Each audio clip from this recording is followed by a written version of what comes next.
Hello, Representative Anna Eskamani. How are you?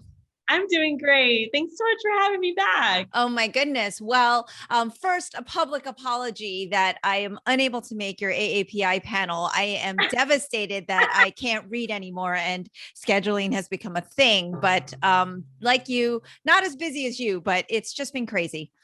No, you do not have to apologize for anything. And I just want to say that we're super proud of all of your advocacy and your leadership, especially right now in this moment where we need you to feel empowered and to teach us how we can better support your community. And so I just want to say thank you for Oh your my goodness. work. Well, that means so much coming from you. Well, I looked at the calendar and our last podcast chat was on February 28th of 2020. And I'm like, not much has happened since then. Oh my God, what a like a pivotal moment, right? Because a few weeks after that is when Florida had the first COVID cases.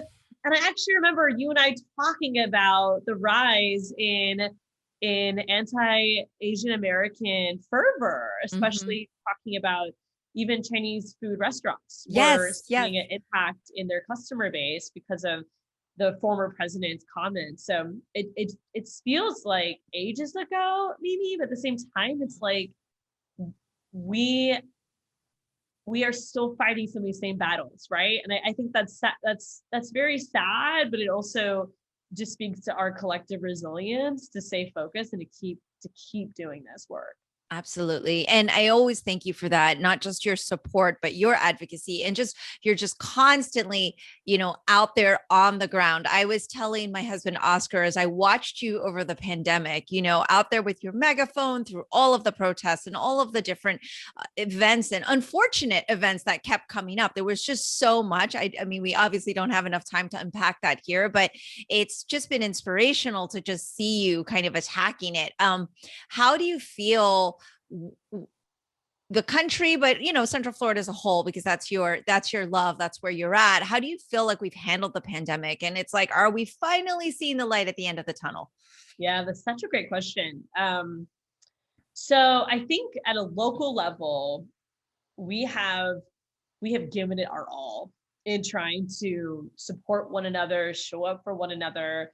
From a public health perspective, I think Orange County and Orlando has really paved the way in demonstrating just the type of science-based decision making we have to make to keep folks safe. And candidly, there's been struggles. I mean, there have been so many moments of groups, crowding at bars and like go back to normal life, and that's always frustrating to see because it also tends to be young people that maybe they're not at risk, but obviously they can impact their loved ones around them. Mhm. But overall, when it comes to leading with science and really trying to understand that we can't have the economic recovery without the health problems being solved, right? And so I think that emphasis has been really good coming out of Central Florida. The state as a whole has been a challenge without a doubt. We've had a governor that has taken away a lot of local power making these decisions. And also a governor that just prefers to make everything political. And whether it was hydrochloroquine or it was mask wearing or it's the vaccine, even like things just always feel like they get political and they never need it to be, and that's super frustrating. And of course, from like the unemployment perspective, oh my goodness, like we have just been hustling nonstop. Even today, a year later, we still have folks that are waiting for weeks of benefits, months of benefits, folks who need back payment. And unfortunately, folks that are newly laid off because a business is, either reworking their infrastructure or has not been able to keep folks on as long as they wanted to. So those challenges have remained, and it's been a snowball effect where one problem becomes multiple problems, and in particular already having affordable housing crisis in our community, it was just worsened by the pandemic, so we're still dealing with those type of challenges as well. Yeah, absolutely. I've felt the frustration, just being a citizen, a constituent of Orlando, Florida, where it just felt like constant undermining by the governor, where, Mayor Demings is like, okay, let's wear masks and let's distance. And then it's just, we're getting just this influx of, you know, counteracting what the local government is trying to do for us. And then, Right. it's a constant battle, and it's an uphill battle. And I think with the vaccines, we're hoping there's the light at the end of the tunnel so people can go back to hanging out together and be in these public spaces. What would you say to, because you're a wonderful leader and people really seem to connect with you because you do actually go out into the public space. You're always allowing constituents to have one-on-one moments with you. And I've found that that's been the most effective way for people to really understand who are vaccine hesitant. And that's like a big thing that I've been trying to push for, is this vaccine hesitancy, because I really feel like we all need to come together to get that herd immunity. I had an amazing doctor on the show from the March of Dimes who, of course, did the science, but I mean, you have such a personal connection with so many people. Like, what can you say to maybe encourage and help those who are hesitant?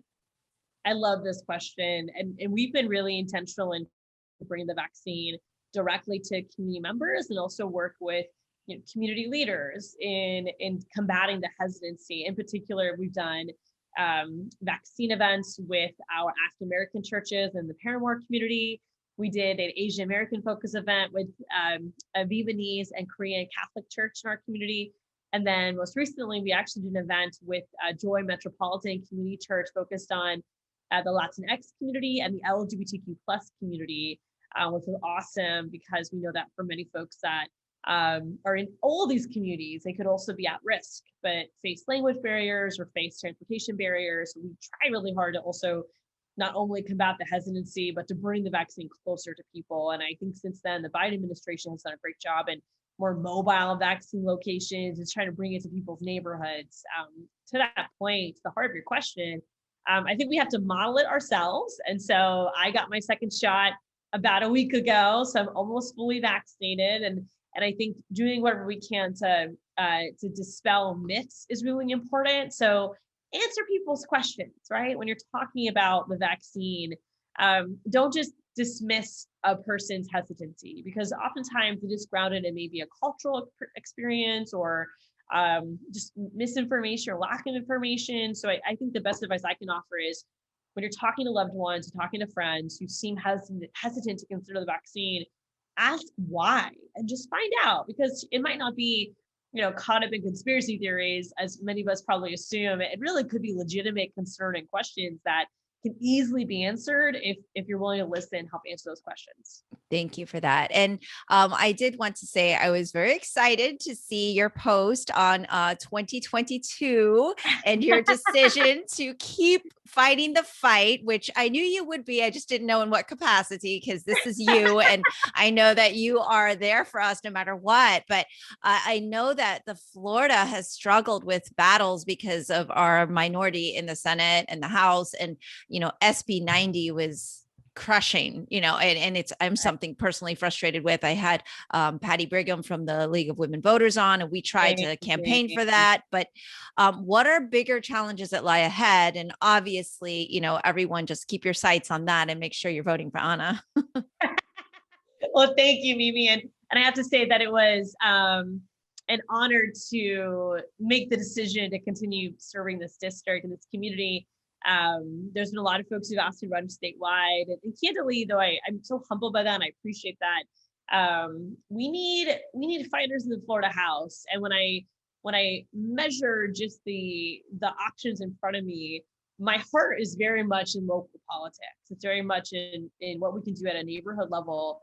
And I'm sure one day we'll make that leap to something statewide. But when you make that leap, you're sacrificing a lot of the local relationships, in the sense that it's harder to be hands-on when you're at a different position. And the last thing I want is to also run for something like governor when I don't feel like my work here is done yet, right? When you have so many pieces incomplete, and how do you even focus on a statewide race? If you're a transactional person, maybe you can, but for me, it's like, that's tough. It's tough knowing that I have so many issues locally to still work on before I pitch myself, if you will, to a larger audience for something like governor. And so with that said, there's a lot of work to do. You mentioned just the voter suppression issues, which are spot on, because obviously a lot of this is systematic, right?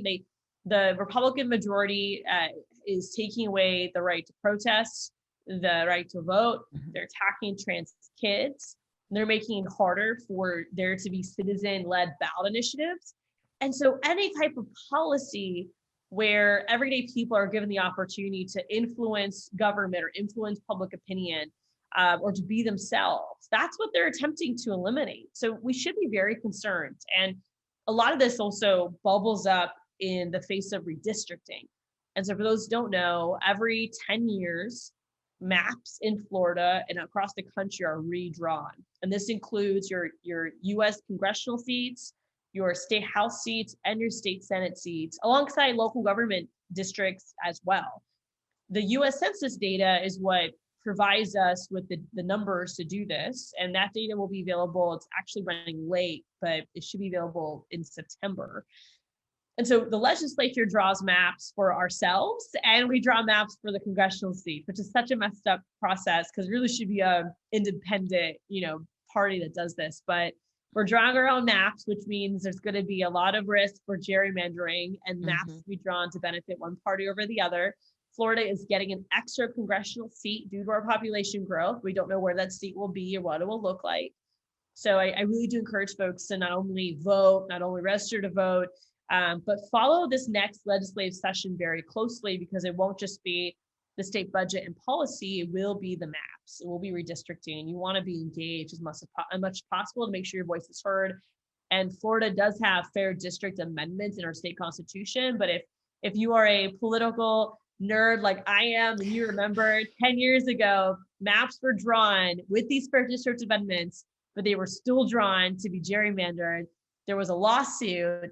The maps were redrawn for Congress and for the state Senate.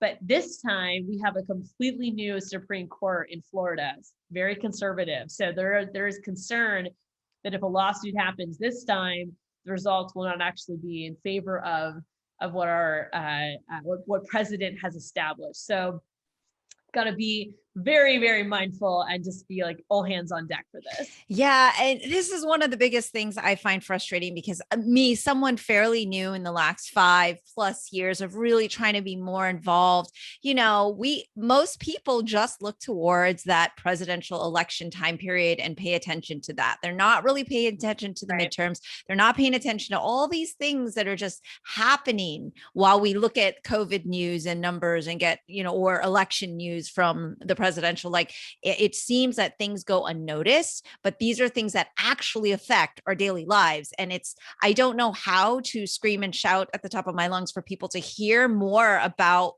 what's really affecting us is on the local level. I can't emphasize it enough, and I don't have enough listeners in Florida to just like get on board, but it must be more frustrating for you. I mean, you're actually fighting against it all the time, and it's just like rowing, but like feel like you're not going anywhere sometimes. It must be really frustrating. Well, and it brings up a question that I've asked myself a lot this past year, and it's like, how to be friends with people that are just so freaking different from you. And it's funny because it's one thing if we have a policy disagreement, right? But it feels like it's something else when, in my case, I have colleagues that it's not that we just disagree on policy, but they literally don't want my community to vote. They literally don't want us to protest. They do not support trans kids. And so it's so hard, right? Because you sit in this chamber and you're just like, and they put the Democrats in the back rows, we're the minority, and the row right in front of me are freshman Republicans, basically. So I have Democrats behind me, Republicans in front of me. And so you kind of see like the interactions and even during the fight to protect trans kids, we all thought this bill was dead. But they resurrected it. They attached it as an amendment to another bill. And so we were all asking some really good questions because they literally had just put together this new bill. The language made no sense. And so we were asking questions about birth certificates specifically. And long story short, the Republicans in front of me were Googling birth certificates as they're attacking trans kids because they couldn't answer the questions we were asking them. I mean, and so you kind of get this perspective, just you like, wow, like this is not about policy for you, this is about politics. And you're just on this, rampage to like appeal to a conservative base while ignoring the rest of the state and ignoring everyday people that you're impacting. And it's so hard to let go of that, right? And so I often find myself having to like test my resilience, be kind to everyone, but also, remember what side of history you want to be on, and don't worry about other people's comfort in those situations. Like, I'm going to be kind to you, but I'm also going to point out the fact that this is a really bad bill and here's why, right? And so I've been navigating that personally myself this past year too, because it's just it challenges who you are as a human and what you care about. But at the same time, we need to be just as bold in our values and unapologetic in our values, like the opposition is, right? And that means not allowing them to destroy communities and then act like everything's fine. So like, we need to make sure they know that this isn't fine. We need to organize, we need to protest, we need to vote, we need to hold them accountable. And I'm committed to that long term and everything that I do. But we cannot keep going on this path of just kind of go along to get along, right? There's no reason to get along when you're attacking trans kids or attacking my right to vote.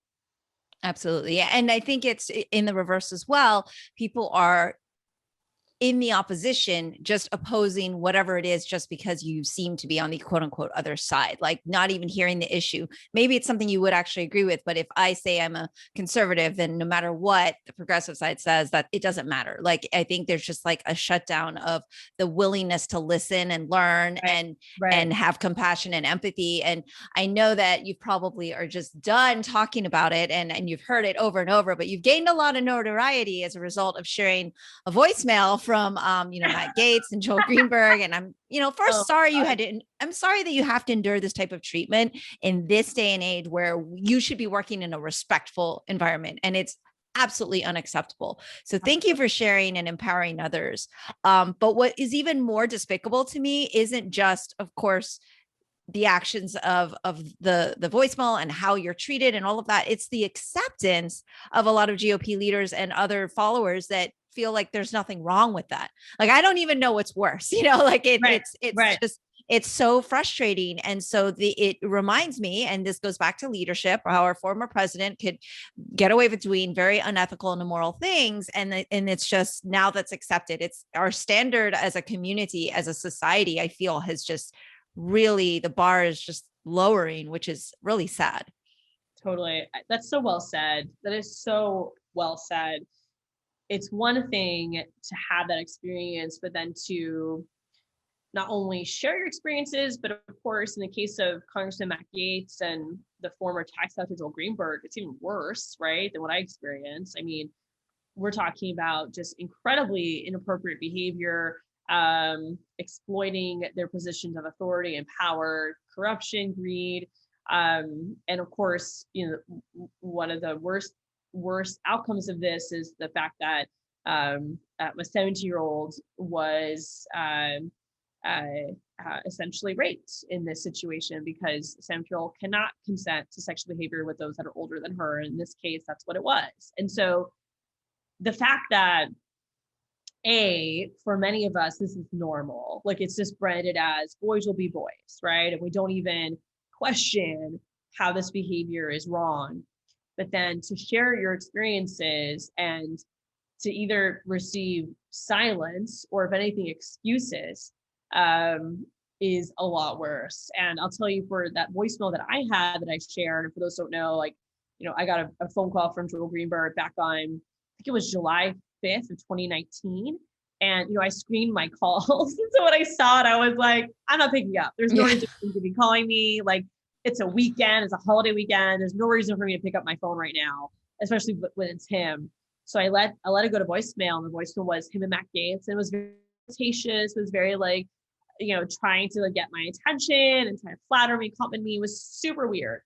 And I literally sat on this voicemail for years. Like, I played it for my sister, I played it for some of my friends, and just like, can you believe this, right? But I didn't do anything else, because I just accepted it as another day of being a woman in this world. And that's not okay. Like, I shouldn't accept that as reality either. And so when all the news about Matt Gaetz started erupting, I felt compelled to come out with that voicemail and share it.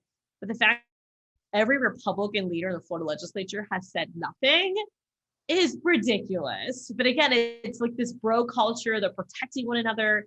And meanwhile, power is exploited and we are objectified and continue to have to operate in this place of walking on eggshells. And if I challenge a powerful man who's making me feel uncomfortable, then that could impact my political career, it can impact what bills I get heard, it can impact money spent against me, my next campaign. Like I already know, Mimi, that sharing my experience in calling for the resignation of Matt Gaetz is going to impact me in my next campaign. 100%. They're going to put money against me. I mean, they're going to do everything they can to punish me for doing that. And that's not right. But at the same time, like I am accepting that because I want more people to share their stories and not be afraid to share their stories. But yeah, it's super gross. And he needs to resign. And I'm just waiting for more news to break about this because, you know, this is just the tip of the iceberg. It's going to get worse. Absolutely. But it speaks to so many of our experiences. Yeah. Yeah. And again, thank you for sharing and being, you know, helping empower others. It is very brave and it is very selfless. And like you said, you know, there's impacts, but it's all of us trying to stand together and support one another. So I absolutely, you know, I'm very proud to know you and I'm very proud that you serve this community and it's amazing. So I know you got to run. So my last question, of course, is, I know that you've made the decision, you're going to fight the fight here and stay local, but seeing our vice president, you know, Kamala Harris get sworn in brought tears to my eyes. Like I felt represented in so many different ways at that moment. And I know you've already accomplished so much in your career, but I want to know kind of what that was like for you. And does it alter the way you see your career and how, and where you could be and what you want to do? Because even for someone that's accomplished what you have, there still is that the voicemail we just talked about, there's things that's constantly, you know, oppressive. And so did that moment, let's end on a happy note, that moment, how did that impact you?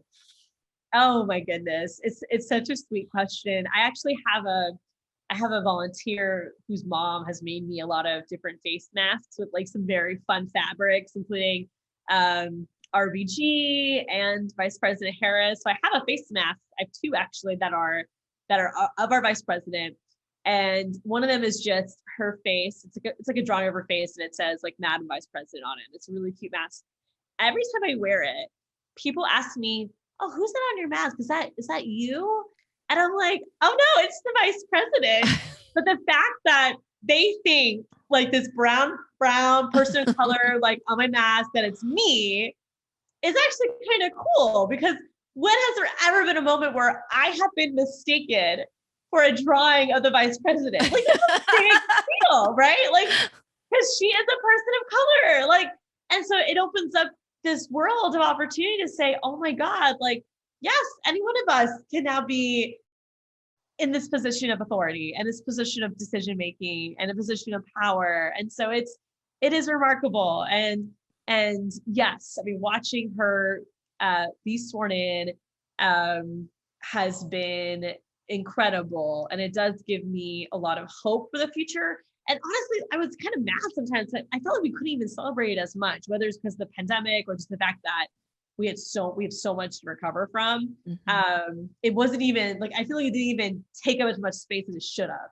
And so every day, like I'm very, very proud of that. And I think that it absolutely is a glass ceiling, but that is broken. And it's created a lot of cracks in other glass ceilings that we have to just keep working at so that we can have an equitable community and society that truly represents all of us. Excellent. Well, onward with Anna, of course, as always. But last thing is, how can we do more to help? What do you suggest? And we'll link all of that here, and then I'll let you go on with your day. I love it. Well, thank you again for having me. This was such a good morale booster for me. Like so many long days. But yeah, so many ways to get involved. You know, I would encourage folks to follow us online. So you can find us on Facebook, Instagram, Twitter, and TikTok. And that's at Anna for Florida, all spelled out with 2 N's, at Anna for Florida. And then our website is the same thing, annaforflorida.com. And you can see ways to take action with us. We have volunteer opportunities. So please check us out online, make a donation, sign a petition, get us back on the ballot. But lots of things to do, and we are your connection to advocacy. So don't be shy to reach out. Excellent. And she is always accessible, everybody. So please do reach out to her. Anna, thank you so much as always. I know your time is very valuable, so I appreciate you spending a little bit of it with me today. Thank you. I'll talk to you soon. Absolutely. That's all for today's episode. Thanks for listening to the Sifu Mimi Chan Show. Please subscribe and rate my podcast on your platform of choice and leave a review. You can become a patron of the show at patreon.com/SifuMimiChan to help keep this podcast going. Follow me and interact on social media at Sifu Mimi Chan on Instagram, Twitter, or Facebook.